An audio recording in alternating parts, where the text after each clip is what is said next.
on technology. Is it Mac? It is, yeah. So, did you do the update for the Sierra? I haven't yet.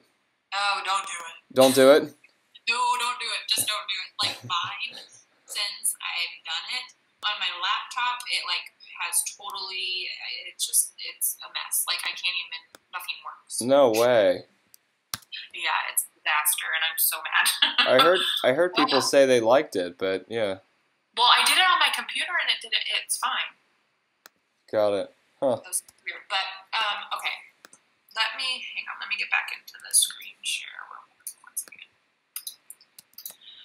So I'm not sure what you heard. What part did you hear before you? No, I was just talking through the pricing.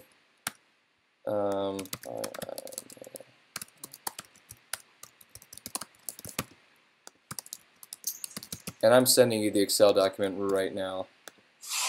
So you will have the pricing breakdown. So the only thing that's not on here is kind of the fourth item that I had you add underneath the 4 data categories. That's kind of like the deeper dive, putting together a family tree. And we can worry about that later. I'll just probably have people email me initially for that. So. Let me see. So you're talking about the family tree and the ownership?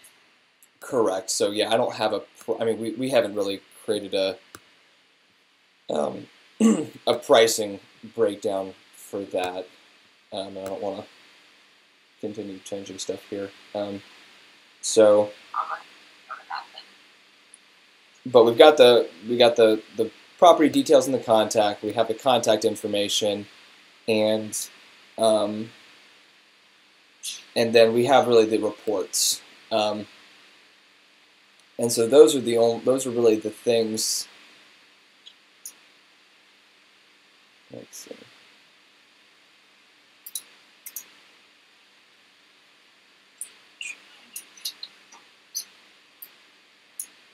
What do you think of the main image with the opacity, kind of the gradient cut out from around the guy? Yeah, no, I see what you're talking about. I like it much better. For some reason, I'll mess with the pricing table thing later. Okay, so let's just unless do you want to talk about the pricing table? No, just obviously when they hit submit, there has to be a place for them to, put in the number of addresses, because that's the first calculation they have that the system needs to have to figure out a price, and then depending on number of addresses submitted, it will stick them into a pricing table, which is the total price for the order. So it's really just those two calculations. What pricing group are you in, from 1 to over 250, and then so that's the cost per unit, it's the cost per unit, and then the number of units you're actually sending. It makes much more sense now that I have that Excel sheet, so I appreciate that. Yep. Sorry, I thought you had that for some reason. Yeah. Okay. So I'm gonna. If I have questions about it, I'll email you and ask you, but I think I understand it now, so I think we're good there. So I'm going to do like a quick walkthrough of like the back end of WordPress, just to kind of give you an idea of like how things work and how to make edits and changes. Yep. The only thing that I do request is that you wait to make any kind of changes until after I'm completely done with your website and I take a backup. If you are like, hey, I want to make this change, just shoot it to me in an email, and then I'll take it, or let me know that you want to make a change, and I'll go ahead and take the backup, and then you can make the change, just in case something happens. You know what I mean? Yeah, totally. Unfamiliarity, it can happen. Yep, no, totally. So it's super easy because your website is not multiple pages. It's literally one page. Everything that you have to do in order to edit is all right here, like where I'm at right now. At the very top, you can see up here how it says Enable Visual Builder. So this is how you edit each element block. So once it's enabled, these little boxes will come on up, and these are like the element boxes, and you can edit the text within the element. Are you still on with me? Yes, I am. Yep. Just making sure I didn't lose you. Yep. Nope. And then as far as, editing the links and stuff for buttons, you would do this exact same thing. You want to find the gray boxes. The boxes that are green and blue, those are more like editing, like the padding and adding backgrounds to the images and those types of things. But when you want to edit content or buttons or anything like that, you would want to look for the gray box. The gray box is pretty much where you'll probably be editing the most. Mm-hmm. So how I added these buttons, though, you're probably like, how did you get those? It's very easy to do. I've already made them here for you, so what I would recommend you doing is actually just duplicating it and dragging it to wherever you want it to be. And then you can come in here, edit it, module settings, edit, and you can obviously change the text. And does it kind of have snapping, I guess, to it to help it line up with things, or? Yeah, so then after you edit that and you add the text and then you come down to the link, you would, add the link where you want it to redirect. If you want it to redirect to your contact section, which is, we don't even have one. We need to work on that. That was actually one thing I wanted to talk to you about. So we'll talk about that in a second. But you would add the URL link here. Oops, sorry about that. And then to fix the design of the button, you can come over here into the alignment and you can move it around however you want. You can add, elements to your button if you want it to have a shadow, or you can play around with it and get pretty fancy if you wanted to. Different kind of animations, so fading and sliding and bouncing.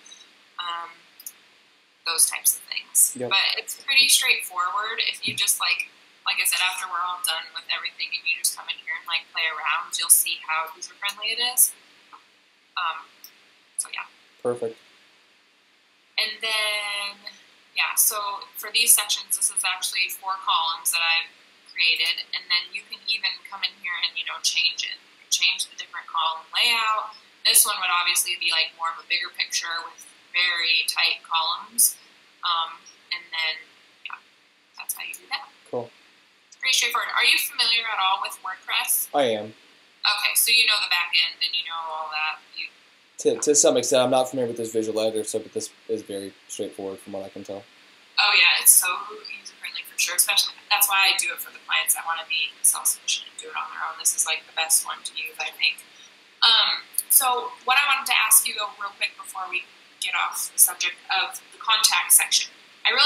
Do you want to have contact? Do you want people to reach out to you and ask questions about the products and all that stuff, or would you rather it just be subscribing? No, there should be a, Okay. Yeah. So my take would be, instead of us having this other subscribe box here, which we already have on the page up here, is to add a contact section. So it would be, in fact, I could probably just do it while you're on the phone. It would just be something where we would have a contact box on this side, and then we can put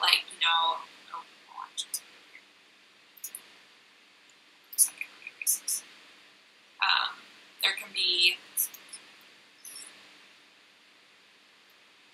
text on this side, your phone number, your email if you want to give that out, your address, location, those types of things. If you want to do that. Is there a concern with having an address actually on the page that can be crawled and pulled, or should it just be a box, like a contact form? I'm sorry, what was that? Is there concern with having an email address and phone number on the page that can be kind of crawled and pulled versus just having a contact box? Oh, I see what you mean. Yeah, it does help for SEO purposes. Are you planning on doing SEO? At some point. At some point, okay. Yeah, for sure, it definitely will help. To have the email address and phone number, to not have it? To have it. To have it. Okay. So then obviously I'd have to make it a little prettier and whatever, but you can kind of get the idea of how easy that was, right? Then could we add the subscribe above the FAQ and then have the contact below? Yeah. I actually really like having that at the bottom of the blog section because they're reading, getting content, adding value, and they're like, oh yeah, I definitely want to subscribe and get more of this. Yeah. So still having it two places though. I'm sorry. Oh, it's okay. You just really want to try to collect a name and an email, like pretty much within like 5 seconds of the person being on your website. So yes. That's why you want them to be up higher, just because a lot of times people won't scroll. Like they'll literally just come like this and be done. No, totally. Which is why I wanted to have it twice, kind of thing. Yeah. So like here, like you want it again? Yes, I'm sorry. That's what I was meaning. I like it where it is, but then let's do a second one on top of right below the learn section. Then we'll have the contact. Right above the facts.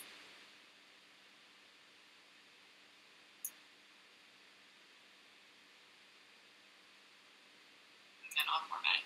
You're going to see this thing. You see it, how it's spinning. So why it's doing that is this is actually code injected that I had to do for the MailChimp. Mm-hmm.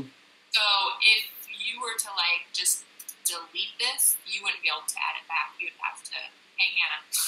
Yeah, sure. Unless you just know, I mean, we'll take it back up obviously, but unless you copy the code before you delete it and then re-put it back in. And is that currently supposed to be going to the MailChimp account? Because I just threw in my email and phone number and I did not see a sign up and I didn't see anyone getting added to that list on MailChimp.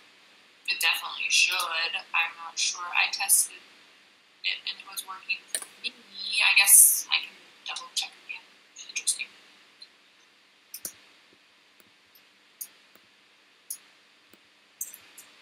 Make a note. Hold on a second.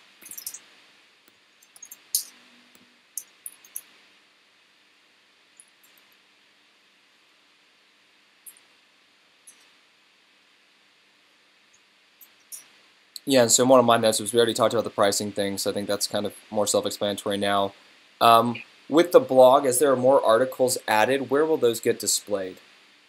So as the articles get added, they're going to be displayed here. I've only had it set up to show 3 because it just, we don't want to overwhelm them. But we could also add a learn more button or read more and it can link to your blog page. Okay, perfect. Yeah, because I already have a 4th written actually, and I just was... Yeah, didn't have, but yeah, I totally agree. Only 3 on that homepage for sure. Yeah, it gets too bogged down. Not too many. So I'll just add this here so I remember.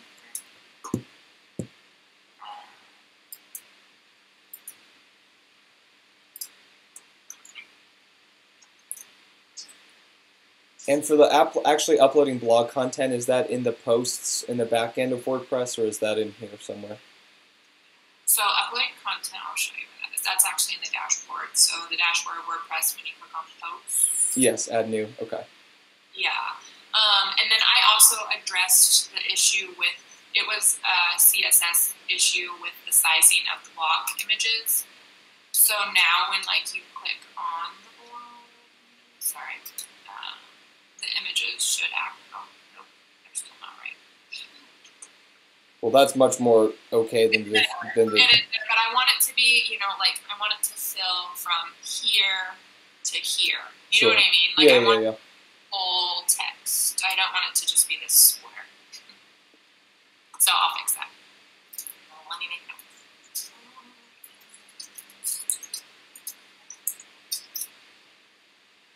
And then I was playing around on it, and the data button, that wasn't taking... I don't think that was working earlier, but you may have already fixed it. The data should take you to the right place now. Okay, probably not. Okay.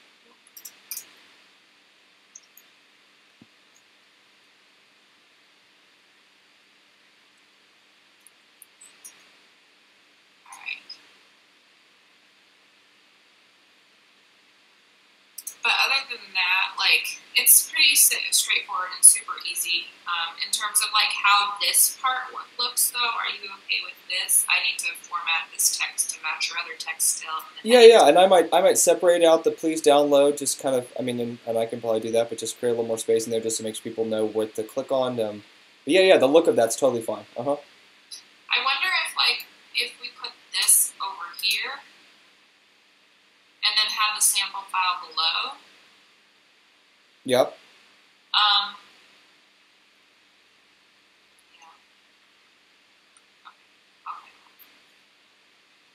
I think we're pretty good. I mean, we're getting closer. No, 100%. We are right there, we are super close. These little changes, I think, made a huge difference. So thank you for bearing with me. Yeah, no problem. Yeah, it's all good. I'm sorry for all the back and forth and craziness. It's just so stressful, and I'm like, I've been trying to just hammer this out and get that back end right, but it's been my biggest nightmare. And on the back end, is that how the files are uploading, or what portion of that's been really? It's just the WooCommerce plugin functionality and me trying to crack it and like make change. Not necessarily crack. I'm sorry, that's not the right terminology. More so me just changing things and the functionality of how I want things to play out. It's just being a real big stickler, and it's not liking a lot of my code for some reason. So it's just been a back and forth battle, but I'm not sure why. Only because they recently did an update, and I'm not sure maybe if that has something to do with it, that the codes just aren't matching up anymore, or I have no idea, to be quite honest with you. So I've actually been working with one of the helpers. Yeah, the support, like sure. Commerce, yeah, because even he was having issues, and he's like, this doesn't make sense. So it just was a code thing. Was just very stressful. And is that the usually e-commerce plugin you work with for your sites? Yeah, Woo is has been one I've always used. It's just super reliable. And did you get the PayPal stuff I sent over? Is that all good to go as well? Yeah, it is good to go. So what I'm going to do though is I'm going to install a test API.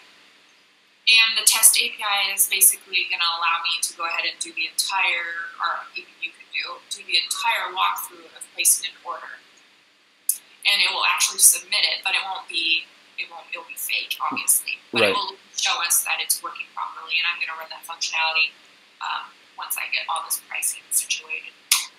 Perfect. Okay. Sounds good. Well, if I can provide any more clarification or anything, please let me know. Yeah, no, I think that... Sorry. No, you're fine.